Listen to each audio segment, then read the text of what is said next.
Very good morning, students. Today we are going to continue the topic Kingdoms, Kings, and an Early Republic. With the passage of time, when people started living in settlements, जो cities का concept था वो आ गया था. अब उन्होंने अपने बीच में से leaders को, rulers को चुनना start कर दिया था. And sometimes these rulers, they performed rituals, they performed sacrifice to prove themselves more powerful and more strong. अपने आप को और ज्यादा पावरफुल बताने के लिए, स्ट्रॉन्गर बताने के लिए, they perform the ritual. One of the ritual that was mention, that is mention in your book, that is अश्वमेध. फिर हमने पढ़ा था वर्णा सिस्टम की, जो पहले का टाइम था, that society was divide into 4 varnas. और उस टाइम पे हमारे यहाँ पे कुछ बुक्स भी लिखी गई थी नॉर्थ इंडिया में. तो these books were known as Vedas. ये कौन सी बुक्स थी? वेदास, 4 वेदास. ठीक है. और उन वेदास में कैसे रिचुअल्स परफॉर्म करने हैं, लोगों के रिगार्डिंग क्या रूल्स थे, all these things were mention. Later on we studied कि there was the concept of janapads, जहां पे लोगों ने जाके सेटलमेंट हुआ, जहां पे लोग सबसे पहले आके रहे और वहां पे उन्होंने अपने लीडर्स को चूज करना स्टार्ट किया. वो जो एरिया था दैट वाज नोन एज जनपद. आपकी बुक में एग्जांपल्स भी दिए गए हैं कौन कौन से एरियाज हैं. If you can just look at your book, so many examples are also mentioned there. Like Purana Killa in Delhi, Hastinapur near Meerut, and Atranji Khera near Itah. तो ये एग्जाम्पल्स, मतलब यहाँ पे एक तरह से आर्कियोलॉजिस्ट को ये साइट्स मिली हैं, ये सेटलमेंट्स मिली थी जहां पर जनपद थे, जहां पे जनपदास थे. एंड आर्कियोलॉजिस्ट ऑल्सो फाउंड कि यहाँ के लोग they lived in huts, they started rearing the animals, they started growing the crops. कौन कौन सी क्रॉप्स ग्रो कर रहे थे? Rice, wheat, barley, pulses, sugar cane, sesame, mustard, इस तरह की क्रॉप्स भी ग्रो कर रहे थे. बेटा इता, इता यहाँ पे मेंशन है इन उत्तर प्रदेश, यूपी. ठीक है. और यहाँ पे जो पोर्ट्री मिली है, जो पोर्ट्स मिले हैं, अदरन पोर्ट्स मिले थे, that were famously known as painted graveware. आपकी बुक्स में मैंने कल भी आपको इमेज दिखाई थी, इट्स क्लियरली हियर. ठीक है. ज्योमेट्रिकल डिजाइन बने हुए हैं, ग्रे कलर है इनका, तो इनको क्या नाम दिया गया? पेंटेड ग्रेववेयर. इस तरह की पोर्ट्री मिली. अब slowly and gradually with the passage of time, जो ये जनपद थे ये और पावरफुल हो गए, जो यहाँ के रूलर्स थे और ज्यादा पावरफुल हो गए. अब इन्होंने अपने साथ क्या लगा लिया? महाजनपद. जिनकी पावर और ज्यादा बढ़ गई, जिनकी वेल्थ बढ़ गई, जिनकी पावर बढ़ गई, दे अज्यूम देमसेल्फ एज महाजनपद. जनपद से क्या बन गए? महाजनपद. तो आज का जो टॉपिक है हम यहाँ से स्टार्ट करने लगे हैं. So please be attentive. So here Mahajanpads, about 2500 years ago, some Janpads became more important than others. कुछ ऐसे थे जनपद जो अपने आप से बहुत पावरफुल, बहुत इंपॉर्टेंट बन गए. So those Janpads were known as Mahajanpads. जैसे आपको पता है पहले होता था महाराज, ऐसे टाइटल होते थे ना, महाराज, फिर महाराजा धीराज, ऐसे अपने आप को एक टाइटल्स भी देते थे. जो जितना पावरफुल होता जाता था उस रूलर्स के जो टाइटल्स थे वो उतने ज्यादा बड़े होते जाते थे. तो उसी तरह जो एरिया था जिसके अंदर बहुत ज्यादा एरिया आ गया, जो और ज्यादा पावरफुल बन गए, सो दोज जनपद वर नोन एज महाजन. अब इनके फीचर्स क्या थे? जो ये महाजनपद थे, they had capital city. Like in present day we are having capital city. Capital of Punjab is Chandigarh. अब जो हमारे जो स्टेट्स हैं हमारी भी कैपिटल है ना. तो उस टाइम पे जो ये महाजनपद थे, जिनके पास पावर गेन हो गई थी, जो बहुत इंपॉर्टेंट बन गए थे, तो most of these mahajanapada had a capital city, जहां से रूलर्स रूल किया करते थे अदर पार्ट्स पे. Many of these were fortified. अब ये एक तरह से डिफाइन भी है. फोर्टिफिकेशन क्या होता है? फोर्टिफाई क्या होता है? This mean that huge walls of wood, brick और stone were built around them.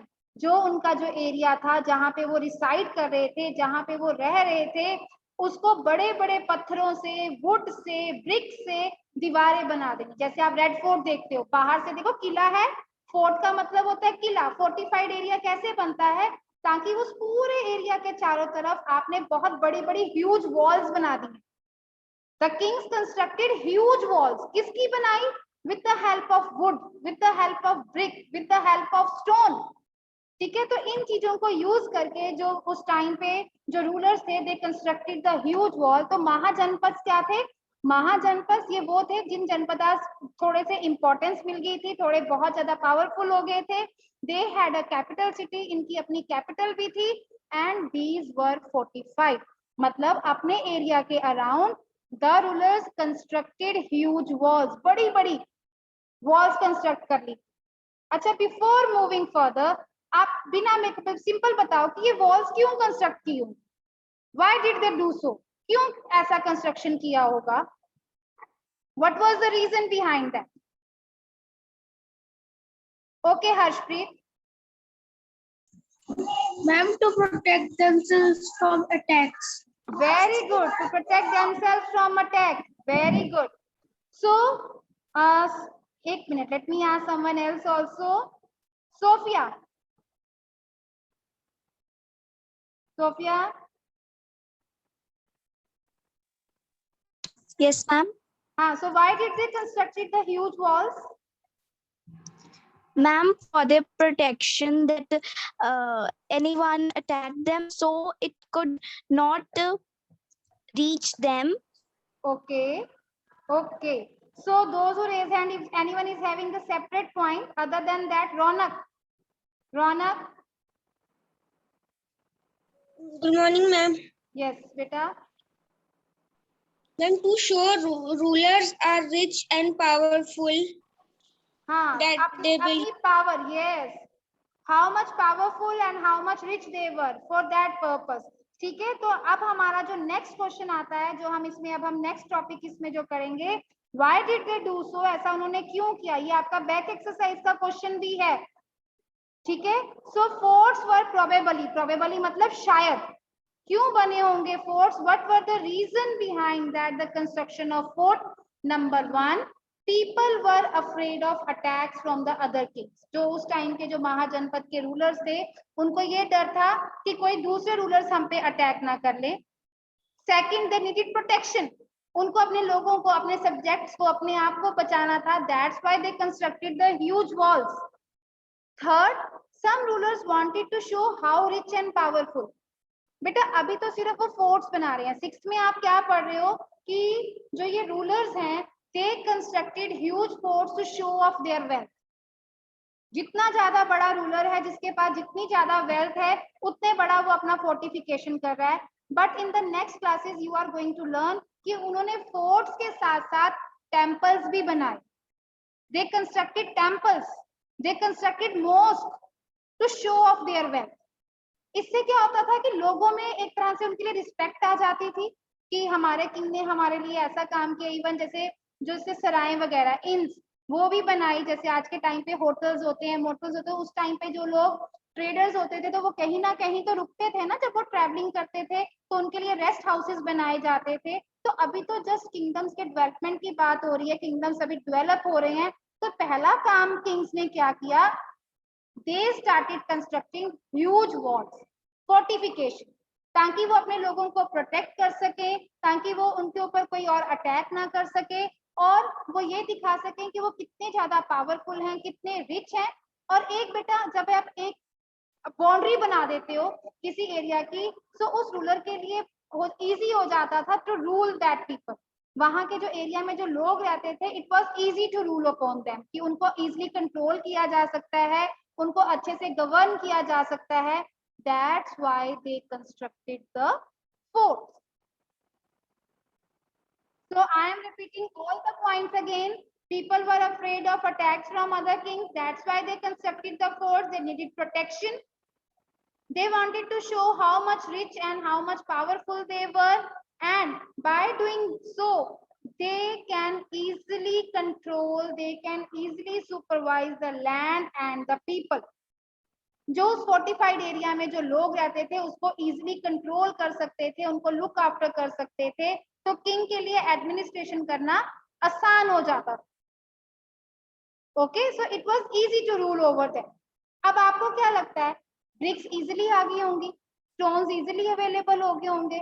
अब इतने बड़े बड़े फोर्ट्स बनाने हैं, दे नीड रिसोर्सेज, रिसोर्सेज में उनको मैन पावर भी चाहिए, उनके ऊपर मनी स्पेंड करने के लिए, चलो मनी तो नहीं, जैसे गोल्ड है, सिल्वर है, ये चीज भी चाहिए, लेबरर्स चाहिए, लेबर जो वो सारी बिल्डिंग्स बनाएगी, उनको ब्रिक्स को अरेंज करेगी, तो they need resources and it's not an easy task for the construction of these forts. Stone कहाँ पे जाके मिलेगा, किस एरिया से स्टोन लाएंगे, कहाँ से ब्रिक्स लाएंगे। अब जैसे अब हमने घर भी बनाना होता है तो ब्रिक्स हमें इजिली अवेलेबल नहीं होती।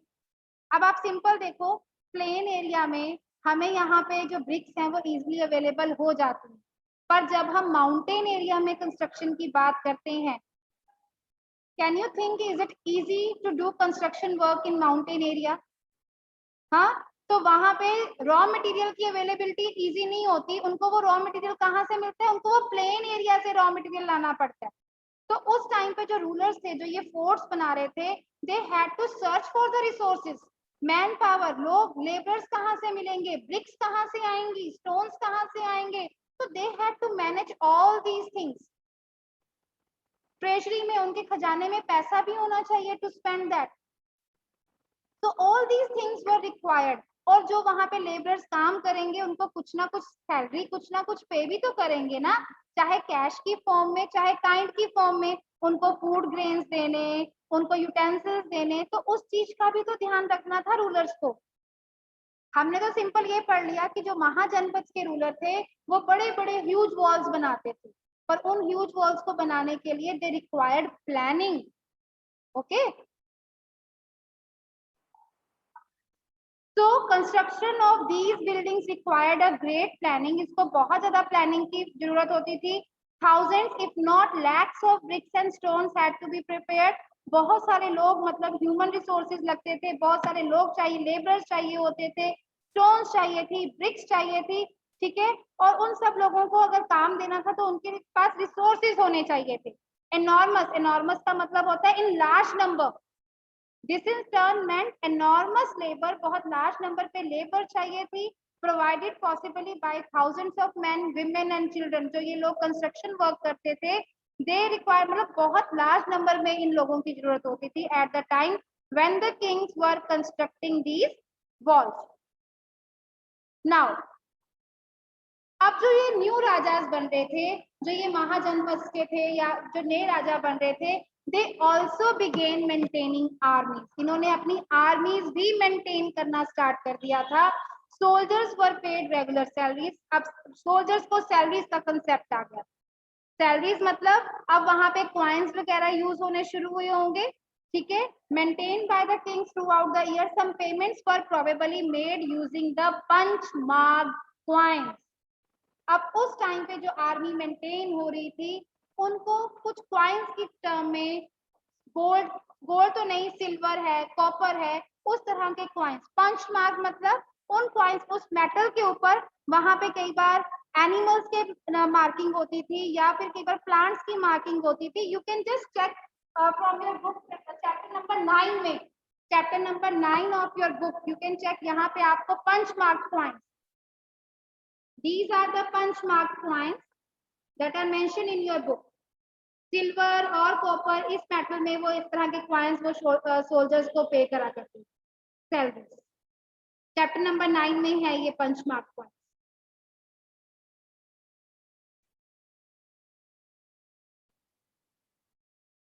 So as we learned कि जो ये न्यू राजास थे, they started maintaining the soldiers, इनकी आर्मी थी, they started paying them the salaries. अब because they were constructing, they were building the forts, वो फोर्ट्स बना रहे थे, बिल्डिंग्स बना रहे थे, साथ में आर्मीज को मेंटेन कर रहे थे। It means they need money, they require resources. अब कहीं ना कहीं से तो वो सोर्सेस उनके पास होने चाहिए थे, लाइक प्रेजेंट टाइम।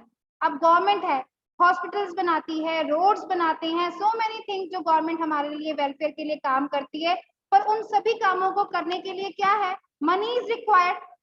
और प्रेजेंट डे टाइम में गवर्नमेंट को मनी कहाँ से मिलती है? Just write down in the chat box, कहाँ से गवर्नमेंट को मनी मिलती है for doing all that work? Hurry up, waiting for your answer.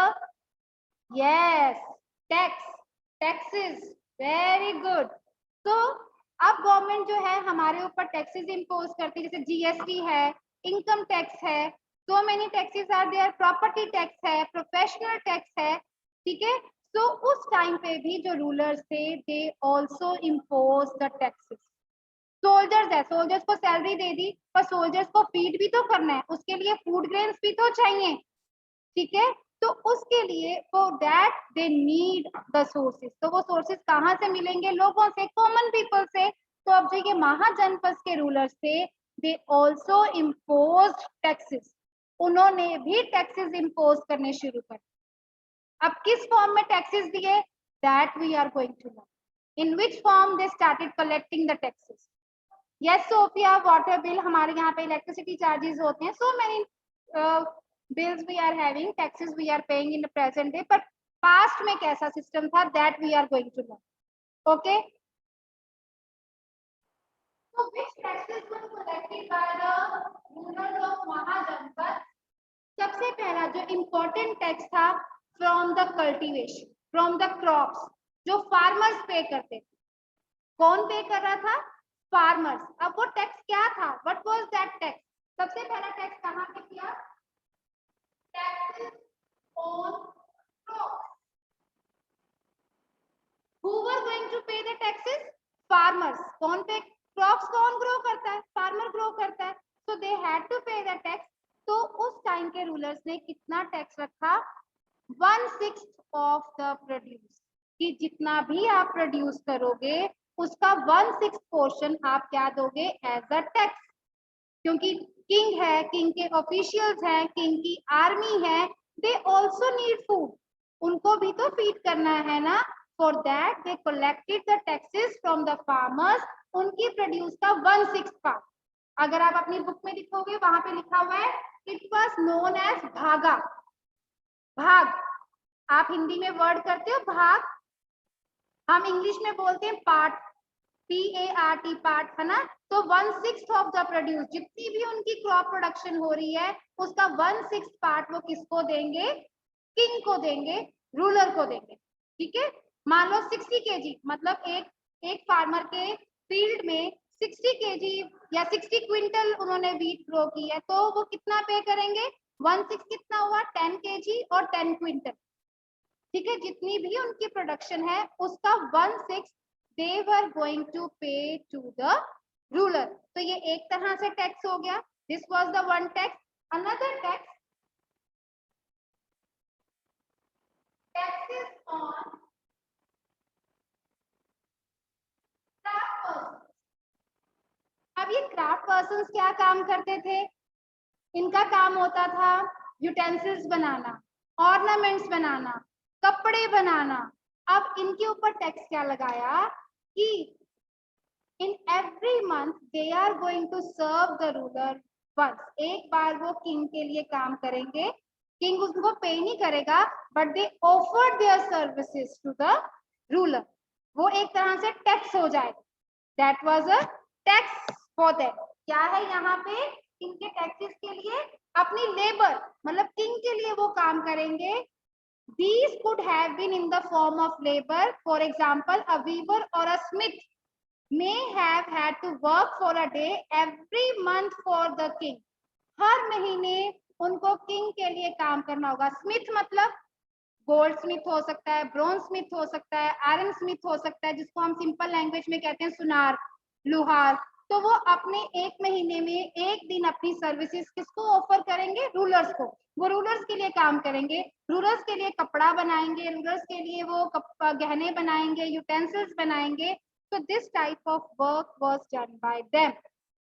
और ये उनके लिए टैक्स क्या था कि हर महीने आपने एक दिन किंग्स को अपनी सर्विसेज देनी है, ठीक है।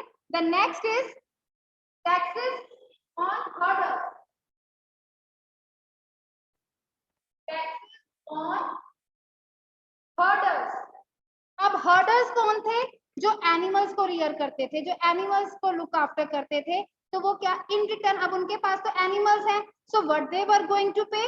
दे were going to pay either animals और एनिमल प्रोड्यूस। जैसे शीप है तो शीप से वूल मिलती है, तो या तो वो वूल देंगे उसको रूलर को, या कई बार उनको वो एनिमल एज अ गिफ्ट दे देंगे।